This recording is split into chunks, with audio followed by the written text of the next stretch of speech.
Question ہوا کہ آٹے کی گولیوں پر سورہ مزمل پڑھنا کیسا ہے؟ تو جو حضور علیہ صلی اللہ علیہ وسلم کے دور کے کافر تھے نا، وہ اس مت کو منحوس امیجن کرتے تھے. دین حضور علیہ صلی اللہ علیہ وسلم نے اس کی تعلیم دی، ولا سفر، سفر کوئی چیز نہیں ہے، اس میں کوئی چیز مت ہے، نتھنگ سینسٹر اباؤٹ اٹ، اس میں کوئی چیز منحوس نہیں ہے، کوئی اس میں سے آسمان سے آفات یا بلائیں نازل نہیں ہوتی ہیں.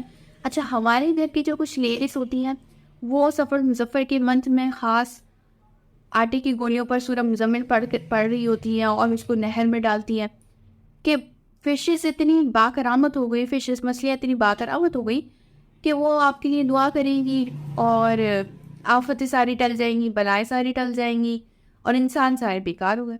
سو all these are useless and superstitious concepts.